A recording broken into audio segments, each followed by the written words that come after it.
كانوا قليلا من الليل ما يهجعون وبالأسحار هم يستغفرون. السلام عليكم ورحمة الله وبركاته. إن الحمد لله نحمده ونستعينه ونستغفره ونعوذ بالله من شرور أنفسنا ومن سيئات أعمالنا. من يهده الله فلا مضل له ومن يضلل فلا هادي له. وأشهد أن لا إله إلا الله وحده لا شريك له وأشهد أن محمدا عبده ورسوله. اللهم صل وسلم وبارك على سيدنا محمد وعلى آله وأصحابه أجمعين. أما بعد. Ma'asyiral muslimin wal muslimat, jamaah sidang salat maghrib yang dimuliakan Allah Subhanahu wa taala. Alhamdulillah, pada malam hari yang berbahagia ini kita dipertemukan kembali oleh Allah Subhanahu wa taala di dalam salah satu majelis dari majalisul ilm. Kita bersama-sama mengkaji dan mendalami serta mengulang apa yang telah kita ketahui selama ini dari warisan Rasul sallallahu alaihi wasallam. Terkhusus di dalam materi yang kita kaji setiap malam Jumat, yaitu dalam permasalahan fikih, yang mana pada hari-hari ini yang akan atau sedang kita kaji adalah Kitabus Shalah dan yang berkaitan dengannya. Pada majelis yang telah lewat, para jamaah yang saya muliakan, telah kita singgung pembahasan secara singkat bagaimana wudu yang diajarkan oleh Rasulullah sallallahu alaihi wasallam, dari niat membaca basmalah, mencuci kedua tangan, kemudian berkumur-kumur dan istinsyaq, lalu mencuci wajah, mencuci kedua tangan sampai siku, kemudian mengusap kepala dan mencuci kepala dan telinga, dan mencuci kaki sampai kedua mata kaki. Tentunya ini adalah gambaran umum di dalam tata cara berwudu. Namun di sana ada beberapa hal yang perlu diketahui oleh seorang ketika dia akan berwudu. Walaupun jarang atas dia mendapatkan kenyataan dan keadaan seperti itu, tetapi perlu diketahui oleh seorang yang dia itu berwudu. Dalam hal ini saya akan membahas lebih dahulu dua hal. Pertama adalah al-mashu 'alal imamah, dan yang kedua adalah al-mashu 'alal khuffain. Pertama adalah mengusap di atas imamah, dan yang kedua adalah mengusap di atas dua khuf. Khuf, sendal, sepatu, dan lain sebagainya. Kita mulai dahulu pembahasan yang pertama, mengusap di atas imamah. Baik jamaah yang dimuliakan Allah Subhanahu wa taala, kalau kita mengacu kepada hadis yang datang kepada Rasul sallallahu alaihi wasallam, tata cara wudunya beliau, di sana ada 3 kaifiyah yang dilakukan oleh Nabi sallallahu alaihi wasallam semuanya di dalam mengusap kepala. Termasuk di dalamnya apa yang ada di atas kepala. Baik, tata cara yang pertama adalah mengusap di atas rambut kepala. Dan ini adalah sesuai dengan pembahasan yang sudah kita bahas yang lalu. Allah mengatakan dalam ayatnya, wamsahu biru'usikum, dan kalian usaplah dengan kepala-kepala kalian. Maksudnya adalah rambut kepala yang tersisa dari bagian kepala setelah dikeluarkan wajah. Ini diusap. Dan sudah kita sebutkan kemarin, tata cara mengusap kepala yang sudah kita bahas adalah dengan memulai dari bagian depan kepala, lalu ke belakang, lalu dikembalikan ke bagian depan kembali. Kita sudah sebutkan kemarin di dalam riwayat Abu Dawud dengan sanad yang sahih, bada'a bi muqaddami ra'sih. Beliau mulai dengan bagian depan kepala, hatta dhahaba bihima ila qafah, sampai bagian tengkuk. Qafah adalah tengkuk, bagian belakang. Summa raddahuma ilal makanil ladzi bada'a min, dikembalikan ke tempat yang dia memulai darinya. Jadi dalam mencuci kepala adalah semuanya. Dalam mengusap kepala adalah semuanya, bukan bagian depan saja. Apa dasar yang melandasi ini? Adalah ba di dalam ayat Allah. Wamsahu biru'usikum. Kalian usap dengan kepala-kepala kalian. Ba ini maksudnya apa para jamaah? Sudah kita sebutkan pada majelis yang lalu dua makna. Pertama adalah tab'id, kedua adalah ilsaq. Tab'id itu maknanya sebagian, kalau ilsaq itu maknanya menyeluruh. Mana yang benar? Tab'id atau ilsaq? Al-ilsaq. Kenapa dipilih makna al-ilsaq? Karena Nabi dalam mencontohkan mengusap kepala beliau semuanya, bukan bagian depan saja. Baik, sebagian para ulama mereka berpendapat ba itu litab'id. Dan kalian usap sebagian kepala kalian, begitu artinya. Dan mereka membawa makna sebagian kepada nasiyah, bagian ini, bagian depan. Maka tidak heran kalau antum melihat sebagian kaum muslimin berwudu, mereka hanya mengusap bagian depan saja. Dan ini adalah qaul dhaif, ini adalah pendapat yang lemah. Wallahu a'lam bishawab. Jadi ini tata cara yang pertama. Ini adalah tata cara yang pertama. Seorang dia lepas pecinya, dia usap seperti yang kita sebutkan tadi. Tata cara yang kedua, jamaah yang dimuliakan Allah Subhanahu wa taala, adalah al-mashu 'alal imamah. Ini yang diriwayatkan juga dari Nabi sallallahu alaihi wasallam di dalam hadis yang diriwayatkan oleh Al-Imam Al-Bukhari dan Al-Imam Muslim.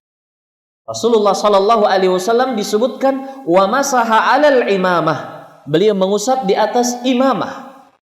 Beliau mengusap di atas imamah. Dan ini adalah tata cara kedua dalam mengusap kepala. Sebelumnya, kita perlu mengetahui makna imamah. Kalau ditinjau dalam arti lughah secara bahasa, imamah adalah ma ya'ummu bi'ir ra's.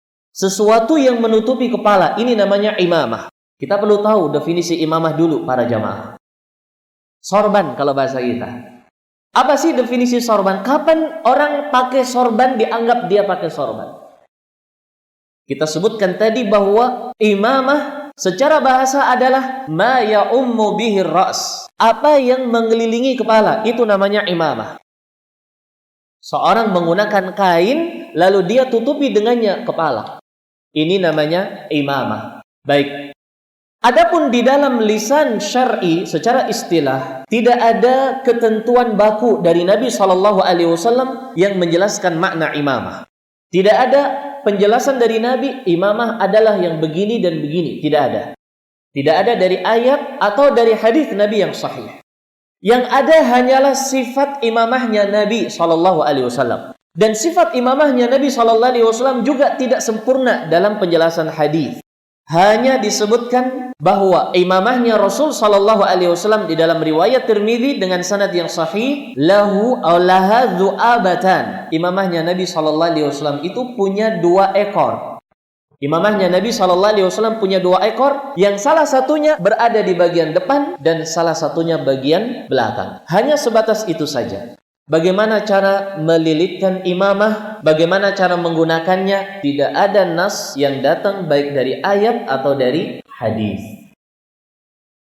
Oleh karena itu, Syekhul Islam Ibnu Taimiyah, Al-Imam Ibnul Qayyim, dan banyak dari kalangan ulama muasirin seperti Syekh Ibnu Utsaimin rahimahullah, dan selain mereka, setiap nama yang ada di dalam ayat atau hadis yang tidak ada penjelasannya di dalam ayat atau hadis tentang bentuknya, maka dikembalikan pertama kali secara bahasa. Seandainya secara bahasa tidak ada penjelasan secara baku juga, maka dikembalikan kepada uruf masyarakat. Uruf adalah istilah, bagaimana penilaian masyarakat terkait dengan istilah itu. Baik, namun dalam bahasa ini ada penyebutannya. Para ulama menyebutkan imamah adalah ma ya'ummu bihi ra's. Ma yulaf ala ra's atau ma ya'ummu bihi ra's. Apa yang melilit terhadap kepala. Maka oleh karena itu para jamaah yang saya muliakan, apa saja yang dipakai dari kain yang melilit atau dia lilitkan atau dia tutupkan dengannya kepala, ini masuk dalam kategori imamah. Ini definisi imamah. Apa saja yang itu menutupi kepala, kain khusus yang fungsinya menutupi kepala, ini namanya imamah. Apakah imamah menurut orang Saudi? Imamahnya orang Saudi bagaimana? Seperti orang pakai, kayak orang pakai jilbab tapi nggak diikat sininya. Ya sering lihat para jamaah ya, turun gitu. Ataukah imamahnya orang Yaman? Yang sering saya gunakan itu orang sana. orang Kobili sana. Ataukah imamahnya orang Qatar? Orang Qatar lain lagi penggunaan imamahnya. Orang Oman, orang Qatar lain lagi. Ataukah imamahnya orang Indonesia? Bagaimana imamahnya orang Indonesia? Ada nggak imamah khusus orang Indonesia? Seperti ikat kain ya. Ikat kain. Kalau kita lihat dalam tokoh-tokoh pahlawan nasional seperti Pangeran Diponegoro, Imam Bonjol. Ini juga masuk dalam kategori imamah. Baik, bahkan banyak dari kalangan orang Arab di Yaman yang kita lihat, mereka menggunakan imamah persis seperti yang digunakan oleh orang yang ada di sini. Orang Indonesia. Persis. Hanya saja cara melilitkannya berbeda, panjangnya berbeda, ya, dan lain sebagainya. Tapi modelnya ya kayak gitu. Digulung-gulung imamahnya, lalu diputar-putar, keluarlah ekor satu atau dua. Itu juga namanya imamah. Baik, semoga bisa difahami. Semua yang dinamakan imamah, maka kembali kepada tata cara yang kedua. Boleh seorang mengusapnya. Boleh seorang mengusapnya. Baik, tata cara yang ketiga, para jamaah yang saya muliakan, dalam mengusap kepala adalah menjamak, menggabung antara dua. Menggabung antara mengusap kepala dan imamah. Tetapi kepala yang dimaksud adalah bukan semuanya, tetapi bagian nasiyah, bagian depan saja. Di dalam riwayat Bukhari dan Muslim, Rasulullah SAW dikatakan wa masaha 'alan nasiyah wal imamah. Nabi pernah menggabung dalam mengusap di atas nasiyah, ubun-ubun, bagian depan kepala ini. Bukan ubun-ubun ya, bagian depan kepala ini nasiyah. Wa 'alal imamah, dan di atas imamah. Berarti dua kali. Dua kali dalam cara pengusapan. Dan semuanya hadis diriwayatkan Bukhari dan Muslim, dan semuanya sahih. Maka para jamaah yang saya muliakan, silahkan para jamaah mana yang ingin dipilih. Apakah kita mengusap di atas rambut kepala kita? Boleh. Apakah kita mengusap di atas imamah yang kita gunakan? Boleh. Ataukah kita gabung? Kita usap bagian depan. Ini ya, bagian ini. Kita usap, lalu bagian imamah. Begitu. Itu juga boleh. Semuanya telah dilakukan oleh Rasulullah Sallallahu Alaihi Wasallam. Hanya saja para jamaah ada beberapa tambahan faidah yang perlu saya jelaskan di sini. Pertama, di dalam kategori al-mashu. Kapan seorang itu dianggap telah mengusap? Kapan seorang dianggap telah mengusap? Ini masalah yang perlu kita pahami. Dan ini nanti ada hubungannya dengan pembahasan mengusap di atas khuf. Di atas khuf, sepatu. Baik. Hadirin yang dimuliakan Allah Ta'ala, secara asal, nama al-mashu dalam lisanul Arab adalah mutlaqul masah. Ini makna asal. Makna asal di dalam al-mashu adalah mutlaqul masah. Artinya begini. Ketika seorang, misalkan saya akan mengusap di atas meja ini. Misalkan saya, tolong diperhatikan, misalkan saya begini. Itu sudah dianggap mengusap atau belum? Saya ingin mengusap tembok. Ya. Lalu saya gini. Sudah dianggap mengusap atau belum? Sudah. Maka ini juga dinamakan mengusap. Mutlaqul masah. Di dalam lisanul Arab. Ketika ada lafaz, baik ayat atau hadis, menyuruh kita untuk mengusap, maka maknanya mutlaqul masah.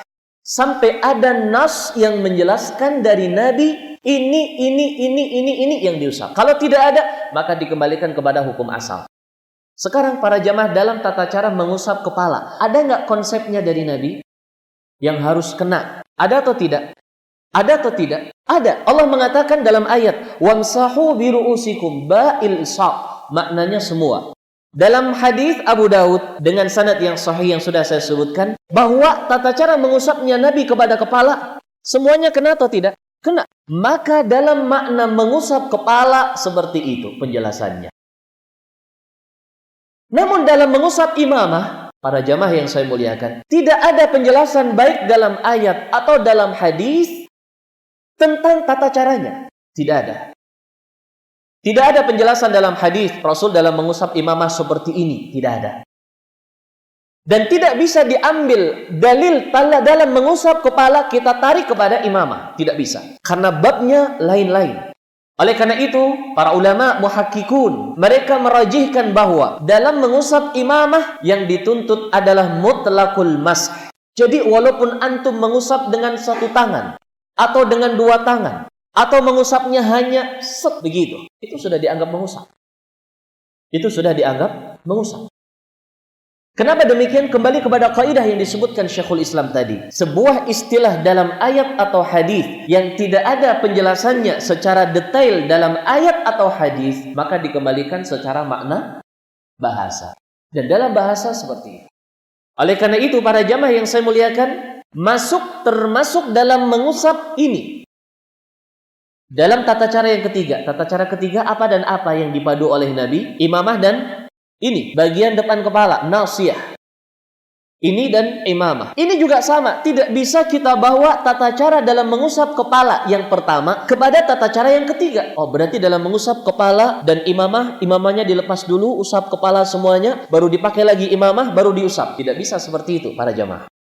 Tapi bagaimana tata caranya? Tata caranya mutlaqul masah. Cukup kita set sekali bagian depan dan imamah sekali, maka sudah dianggap kita mengusap. Yang mengatakan harus seperti mengusap kepala semuanya butuh dengan dalil. Mana dalilnya? Tidak ada. Pengkiasan antara mengusap imamah dengan kepala beda dan memiliki keadaan yang berbeda. Qiyas ma'al farid. Tidak bisa disamakan. Baik, oleh karena itu para jamaah yang saya muliakan, mengusap imamah dikembalikan kepada mutlaqul masah. Oleh karena itu tidak terikat dengan tata cara. Tidak perlu antum dalam mengusap imamah, misalkan antum pakai imamah, terus antum mengusap kepala. Tidak perlu seperti itu. Dan tidak ada keterkaitan sekali, 2 kali, atau 3 kali. Bahkan sekali saja bisa. Ini terkait dengan permasalahan mengusap imamah. Masalah yang kedua, jamaah yang saya muliakan, mana yang afdal? Apakah seorang mengusap di atas rambut ataukah dia mengusap di atas kepala? Hadirin yang dimuliakan Allah Ta'ala, telah dijamak oleh para ulama mu'asirin. Mereka menyebutkan bahwa yang afdal adalah apa yang dia miliki pada saat itu. Kalau dia saat itu menggunakan imamah, maka afdalnya adalah dia mengusap di atas imamah. Jangan dia lepas imamahnya. Lalu maksud saya jangan adalah anjuran ya. Artinya lebih utama dia usap di atas imamah kalau dia pas menggunakan imamah. Kalau dia tidak menggunakan imamah, ya jangan lagi ngantri wudu pakai imamah dulu. Kok pakai imamah mau wudu? Ya, biar ngusap di atas imamah. Tidak para jamaah. Tetapi kalau dia tidak menggunakan imamah, ya udah dia usap di atas kepala. Kalau kebetulan dia pakai imamah, ya usap di atas imamah. Dan ini adalah salah satu tata cara yang pernah dilakukan oleh Rasulullah Sallallahu Alaihi Wasallam. Imamah itu sendiri para jamaah, memakainya itu dapat pahala nggak sih? Jujur saya nggak pernah jamaah pakai imamah. Kira-kira pakai imamah dapat pahala nggak? Jika niat kita pakai imamah mengikuti Rasulullah, maka kita dapat pahala. Begitu. Kalau tidak niat mengikuti Rasul, kita nggak dapat pahala. Berarti kita ambil hukum sunnah, pakai imamah sunnah. Sunnah. Jadi kalau kita pakai imamah sunnah, mungkin para jamaah lain ada yang ingin memberikan jawaban. Pakai imamah itu sunnat atau tidak? Karena jujur nggak pernah pakai imamah, saya lihat para jamaah. Kalau pakai imamah nanti, wah apalagi itu. Para jamaah yang saya muliakan, pendapat yang sahih ini dirojikan oleh ulama mu'asirin yang saya ketahui di antaranya Syekh Muqbil rahimahullah. Beliau mengatakan imamah tidak sampai kepada tingkatan hukum sunnat. Artinya mubah. Kalau bukan sampai tingkatan sunat, ya mubah. Imamah itu mubah para jamaah yang saya muliakan. Namun kalau kita pakai imamah tujuannya ta'assi, mengikuti Nabi SAW, kita akan mendapatkan pahala karena kita mengikuti. Untuk dikatakan sunat tidak, sama halnya seperti memanjangkan rambut. Pernah Nabi memanjangkan rambut? Lalu ada orang gondrong dia sengaja. Ngapain kamu gondrong? Ingin ikut Nabi sekali-kali. Dia dapat pahala atau tidak? Dapat. Itu tata cara memahami model perbuatan Nabi. Sebagian ulama menamakan dengan sunnah jibiliyah. Jibili itu adalah postur tubuh, bentuk tubuh. Walaupun dinamakan sunnat tidak, karena ini lebih masuk kepada keadaan perbuatan Rasul kesehariannya. Maka para jamaah yang saya muliakan, coba deh sekali-kali pakai imamah. Dan niatkan untuk mengikuti Nabi Sallallahu Alaihi Wasallam. Jangan pakai imamahnya pas umroh saja. Habis itu dia foto, dia pasang di profil misalnya. Coba sekali-kali di dunia nyata kita pakai di Indonesia ini, boleh kok, nggak jadi masalah. Kalau susah ya pakai imamahnya orang Saudi juga nggak apa-apa, yang tinggal langsung digini. Cocok para jamaah?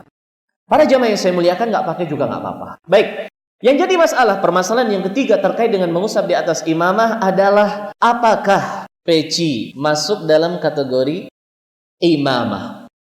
Wallahu alam bisawab. Para ulama seperti Syekh Ibnu Utsaimin dan yang saya ketahui dari Syekh Ibnu Baz, Syekh Muqbil dan banyak dari kalangan para ulama, mereka mengatakan kalau peci tidak masuk dalam kategori imamah. Karena banyak perbedaan keadaan antara peci dengan imamah. Di antara perbedaan yang jelas, imamah makainya susah. Jujur banyak kelihatannya para jamaah ingin pakai imamah, cuman bingung cara makainya. Gimana biar jadi kayak gitu?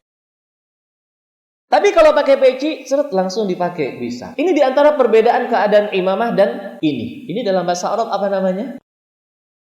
Namanya qalan suwah, peci. Sebagian orang Arab menamakan taqiyah. Sama, taqiyah, qalan suwah, sama, miliki makna yang sama. Dan ini tidak sama hukumnya dengan imamah. Jadi jangan kemudian setelah kita selesai majelis ini, para jamaah ada yang mengusap di atas peci. Ini tidak ada konsepnya dari Rasul sallallahu alaihi wasallam. Baik, kemudian para jamaah yang dimuliakan Allah Ta'ala, masalah yang keempat masih dalam hal imamah. Bagi seorang wanita yang menggunakan khimar, seorang wanita yang mereka menggunakan khimar. Khimar itu apa bahasa Indonesianya? Khimar boleh dimakan atau tidak? Bahasa Indonesianya apa? Keledai. Terus gimana perempuan pakai keledai? Marah ibu-ibu di belakang. Kerudung. Khimar itu kerudung. Khimar juga dinamakan dengan apa? Keledai. Memiliki makna lain keledai.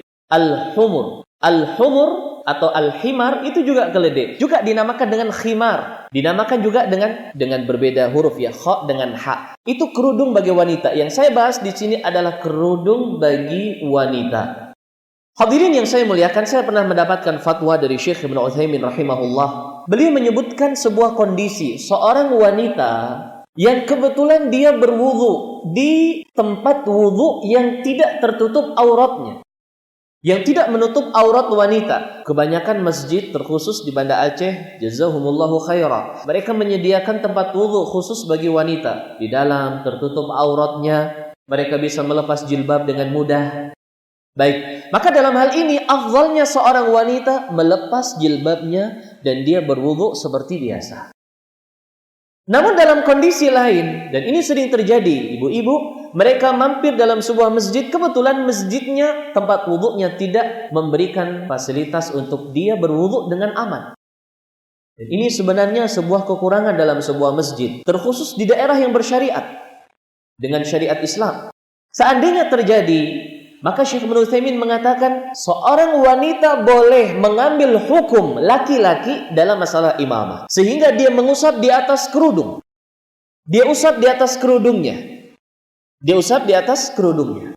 Dengan tata cara persis seperti seorang laki-laki dia mengusap di atas imamahnya. Kemudian beliau memberikan argumen ada titik kesamaan antara sebagian imamah yang digunakan oleh orang-orang di daerah Najd, daerah Saudiyah, dengan kerudung para wanita. Wanita bisa mereka melepas peniti atau bros yang mereka gunakan sehingga mereka bisa mengusap dengan mudah. Misalnya, wudu palanya tertutup, kemudian rambutnya tidak perlu dia lepas, dia usap di atas kerudung. Ini beliau sebutkan tujuannya agar wanita tersebut tidak terlihat auratnya di hadapan laki-laki yang bukan mahramnya. Wallahu a'lam bishawab. Ini adalah tata cara atau beberapa masalah yang berkaitan dengan al-mashu 'alal imamah, mengusap di atas imamah. Wallahu a'lam bishawab. Masalah yang kedua, dengannya kita akhiri majelis ini, adalah al-mashu 'alal khuffain, mengusap di atas dua khuf. Khuf adalah sepatu. Diitlaqkan khuf karena lebih mewakili makna khuf daripada al-khidha, yaitu sepatu, atau an-na'l, yaitu sendal. Sebelum kita bahas al-mashu 'alal khuffain, mungkin di sini waktu yang tepat kita menyinggung tentang tata cara salat menggunakan sendal. Siapa yang pernah salat pakai sendal? Ya. Siapa yang pernah sholat pakai sendal? Pernah ada ya? Di mana Pak?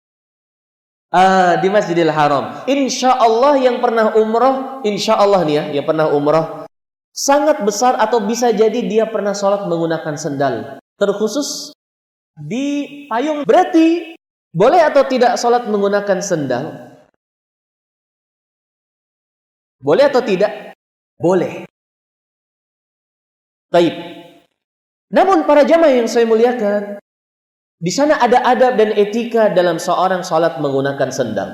Perlu kita ketahui bahwa pendapat yang sahih terkait sholat menggunakan sendal adalah sunnat, bukan hanya mubah. Sunnat. Kenapa dikatakan sunnat atau mustahab?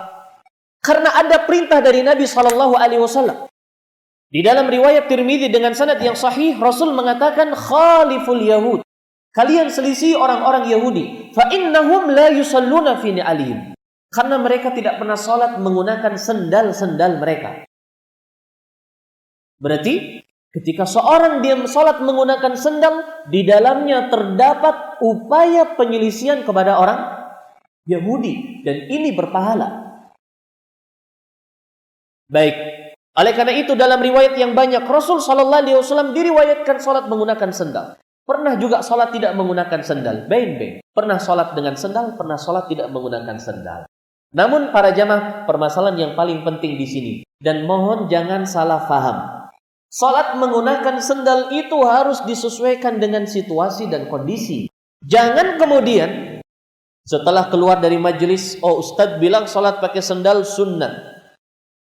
Akhirnya semua sendal yang di luar naik ke sini semua. Wah, marah Faiz nanti. Mana pengurus masjid? Ada etikanya para jamaah yang saya muliakan. Ada syaratnya. Harus melihat situasi dan kondisi. Oleh karena itu di Masjidil Haram, di Masjid Nabawi, boleh nggak para jamaah sholat pakai sendal masuk sampai dalam Masjid Nabawi? Tak boleh ya. Ada batasnya. Lepas. Askar yang jaga. Salah-salah bisa dibuang sendal kita. Ada situasi dan kondisi yang harus kita perhatikan. Dan di Indonesia atau di Banda Aceh secara khusus, saya belum pernah mendapatkan satu tempat, satu masjid yang kita mungkin untuk sholat dengan menggunakan sendal. Maka jangan menggunakan sendal. Jangan menggunakan sendal. Kenapa? Karena ini pertama hanya sunnat. Kedua, di dalam mengamalkan sunnat ini kita perlu melihat maslahat dan mafsadah. Sunnat diamalkan dapat pahala, ditinggalkan tidak berdosa. Apalagi tempat masjid yang bagus dengan karpet yang empuk, yang bagus, yang bersih. Maka sangat keliru seandainya seorang mengambil sendalnya lalu dia sholat di dalam. Dan cukup itu adalah sebuah kebodohan. Walaupun niatnya mengamalkan sunnah. Sunnat ya dengan T. Mengamalkan sesuatu yang mustahab. Tetapi ada caranya. Begitu para jamaah. Suatu saat ya, para jamaah misalnya hiking atau camping di pinggir laut, di atas gunung. Kemudian alasnya itu pasir. Ya udah kesempatan. Kita bisa sholat dengan menggunakan sendal. Tujuannya apa? Untuk menyelisih orang-orang Yahudi. Baik. Jadi ada tempat-tempat yang kita bisa melakukan. Jangan kemudian kita menjadi seorang yang justru merusak citra sunnah. Gara-gara kita tidak memahami situasi dan kondisi masyarakat setempat. Dan semoga para jamaah tidak salah paham dengan penjelasan saya. Kita dianjurkan sholat dengan sendal, tetapi pada tempatnya. Tidak boleh asal-asalan.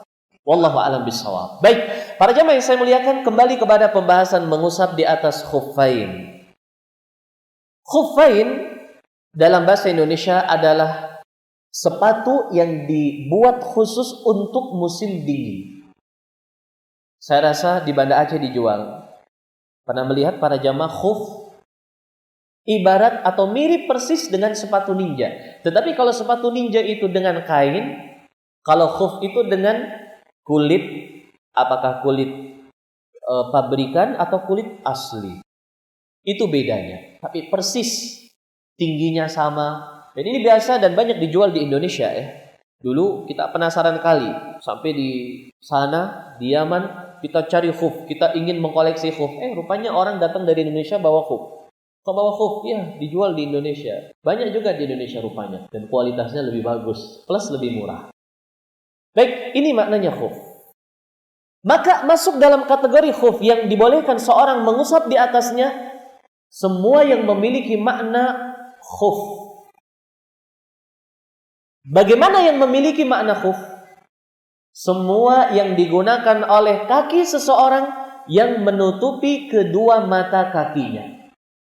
Jamaah menggunakan apa saja di kaki yang menutupi kedua mata kaki, maka itu masuk dalam kategori khuf. Di dalam bolehnya mengusap di atasnya. Saya ulangi. Setiap orang yang menggunakan sepatukah, kaos kaki, apalagi sepatu, PDL, ya kalau PDH tidak sampai menutupi mata kaki. Apa saja yang menutupi kaki sampai mata kakinya tertutup, itu memiliki hukum yang sama dengan khuf yang boleh seorang mengusap di atasnya. Baik, kita di Aceh terkhusus ya dengan cuaca yang panas. Mungkin kita tidak tergambar. Kita pakai kaos kaki 2 jam aja kita risih sekali. Tapi di daerah dingin, ya, saudara-saudara kita di Indonesia yang berada di daerah yang dingin, malah mereka pengen sehari semalam nggak lepas kaos kaki. Masuk kamar mandi pun pengennya mereka pakai kaos kaki. Ini perbedaan keadaan. Maka ini perlu kita bahas. Termasuk nanti misalnya ya, kita menggunakan kaos kaki. Bapak-bapak yang kerja sebagai PNS, lalu ingin wudhu dengan cepat atau dalam sebuah kondisi kita nggak bisa melepas kaos kaki dan sepatu. Kita boleh mengusap di atasnya. Apa dalilnya dalam hal ini? Pada suatu hari Mughirah bin Syu'bah, diriwayatkan Bukhari Muslim, safar dengan Nabi. Biasa, pengawal-pengawal Nabi, kalau mereka safar dengan Nabi, mereka menyediakan air wudhu. Jatuh waktu salat, disodorkan air wudhu oleh Mughirah bin Syu'bah. Ketika beliau berwudhu sampai mengusap kepala, tinggal mencuci kaki. Kata Mughirah, fa'ahwaitu li anzi'a khuffaih. Aku pun menunduk untuk melepas khufnya Nabi. Ingin melepas khufnya Nabi.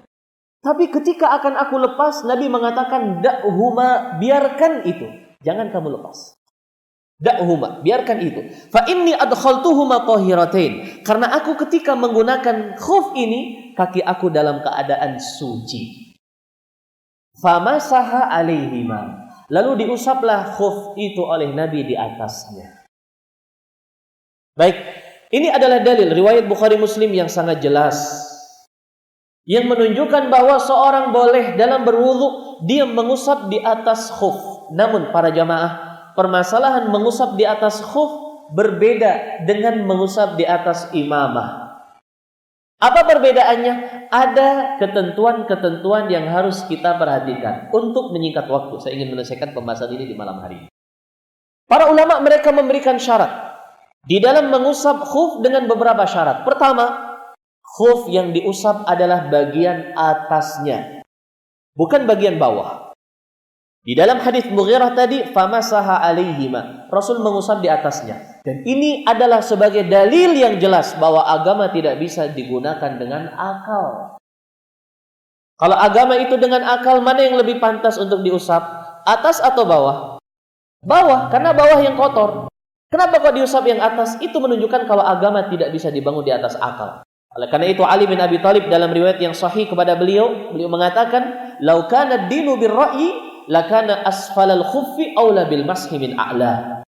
Kalau agama itu menggunakan akal, maka tentunya bagian bawah khuf itu lebih utama untuk diusap dari bagian atasnya. Tetapi agama bukan menggunakan akal. Ini syarat yang pertama. Jadi kalau para jamaah ingin mengusap di atas kaos kaki, usap bagian atas, jangan bagian bawah. Syarat yang kedua, di dalam mengusap khuf, pertama, kita ada batas maksimalnya. Untuk orang yang tidak safar, mukim, maka batas maksimal 1 hari 1 malam. Untuk orang yang musafir, maka batas maksimalnya adalah 3 hari 3 malam. Kita tidak boleh mengusap lebih dari waktu itu. Di dalam hadis Safwan ibnu Asal, beliau menyebutkan bahwa Nabi SAW amarana an la nanzi'a khifafana 3 ayamin wa layalihinna. Rasul menyuruh kita untuk tidak melepas khuf kita 3 hari 3 malam ketika kita musafir. Maka para jamaah lebih dari 3 hari 3 malam tidak boleh. Namun dimulai dari pertama kali kita mengusap. Dihitung 3 hari 3 malam, 1 hari 1 malam bagi yang mukim. Dimulai ketika pertama kali kita mengusap. Saya contohkan. Sekarang ini ya, saya menggunakan kaos kaki. Enggak, begini. Sekarang saya tidak pakai kaos kaki. Saya tidak pakai kaos kaki. Ketika adzan Isya nanti, saya ke tempat wudu, ya, saya berwudu. Setelah saya berwudu, saya cuci kedua kaki saya, dah selesai, saya pakai kaos kaki. Baik. Saya pakai kaos kaki. Apakah besok Isya saya masih boleh mengusap di atas kaos kaki itu? Masih. Subuhnya, saya pakainya pas mau sholat Isya. Subuh besok. Dilihat kapan mulainya. Kalau mulainya dalam memakai, ya Isya besok sudah nggak boleh lagi. Tapi kalau mulainya sejak pertama kali mengusap, saya kan sudah pakai kaos kaki nih ceritanya nih. Saya sholat Isya. Selesai sholat Isya saya nggak lepas. Tidur. Bangun jam 3, jam 4 qiyamul lail. Di situ saya wudu. Ketika saya wudu, saya usap. Nah, usap itulah permulaannya. Maka akan berakhir besok malam jam 3. Bukan permulaannya dimulai sejak kita pakai kaos kaki, tapi sejak pertama kali mengusap. Bisa dipahami para jamaah? Ketika waktunya habis dalam keadaan kita masih suci, tidak jadi masalah. Kan saya mengusapnya jam 3 nih ceritanya, jam 3 pagi. Besok saya bangunnya jam 1. Saya di situ masih boleh mengusap nggak saya? Masih. Jam 3, apakah sudah hangus? Saya belum batal nih. Bisa nggak saya wudu dengan wudunya qiyamul lail jam 1? Boleh atau tidak? Boleh. Walaupun batas akhirnya habis di jam 3. Begitu. Jadi, yang tidak boleh mengusap lagi manakala sudah 1 hari 1 malam, dimulai sejak pertama kali mengusap. Syarat yang kedua, seorang menggunakan kaos kaki khuf harus dalam keadaan suci. Kalau dia pas pakainya belum berwudu, maka tidak boleh diusap. Harus dalam keadaan suci. Kata Nabi dalam hadis Mughirah tadi, fa inni adkhaltuhuma tahiratain. Aku memasukkan kedua kaki saya ke dalam khuf dalam keadaan suci. Maka ini adalah syarat. Ketiga, berlaku semua kepada pembatal-pembatal wudu kecuali janabah. Kalau para jamaah baru diusap, mimpi basah. Gak ada cerita diusap tuh. Lepas mandi. Gak bisa mandinya, sayang nih. Dia diusap di atas kakinya, gak bisa. Di dalam hadis Sofwan ibnu Asal, illa min janabah. Ada pengecualian dari Nabi, kata Sofwan. Kecuali kalau kita junub. Kalau kita junub maka batal. Perhitungannya harus dari awal lagi. Kita mandi, kita wudu bersih, kita pakai startnya kapan kita pertama kali mengusap. Ini beberapa adab-adab yang perlu diperhatikan di dalam kita mengusap khuf. Wallahu a'lam bishawab. Subhanakallahumma wa bihamdik asyhadu an la ilaha illa anta astaghfiruka wa atubu ilaik. Wassalamualaikum warahmatullahi wabarakatuh.